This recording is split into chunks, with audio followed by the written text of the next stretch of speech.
We live in a dynamic, evolving universe, not one that is static and unchanging. All teachings of the past, therefore, have their limitations.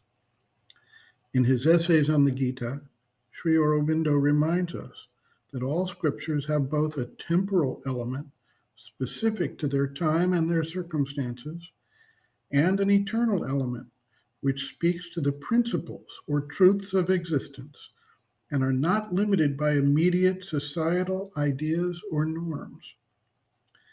Even the most universal of past teachings tends to have their limits insofar as they are a product of the evolutionary status and trend of the time of their creation, and cannot thereby fully incorporate and communicate the elements specific to the future evolution of consciousness and development of the universal manifestation.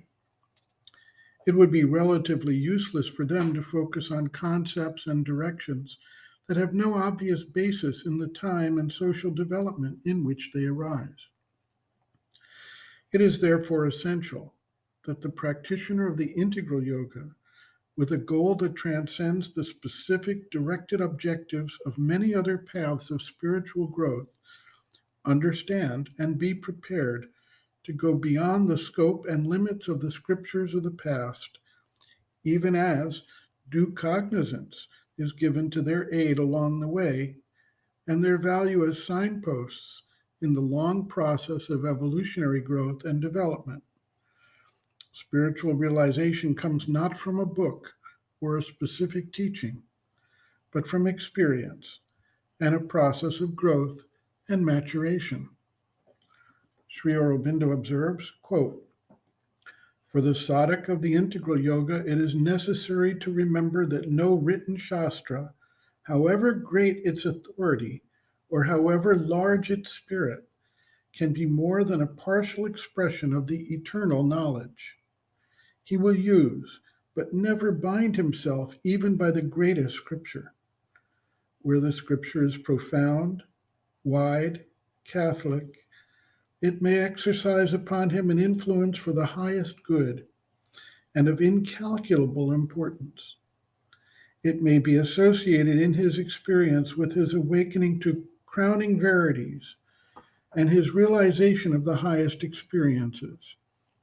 His yoga may be governed for a long time by one scripture or by several successively. If it is in the line of the great Hindu tradition, by the Gita, for example, the Upanishads, the Veda. Or it may be a good part of his development to include in its material a richly varied experience of the truths of many scriptures and make the future opulent with all that is best in the past. But in the end, he must take his station, or better still, if he can, always and from the beginning, he must live in his soul beyond the written truth.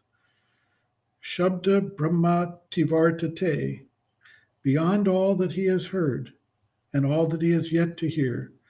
Shrota Vyasya Shrutasya Cha. For he is not the sadhak of a book or of many books. He is a sadhak of the infinite." End quote. Reference, Sri Aurobindo and the Mother, Growing Within, The Psychology of Inner Development, Chapter 3, Growth of Consciousness, Basic Requisites, pages 47 to 48.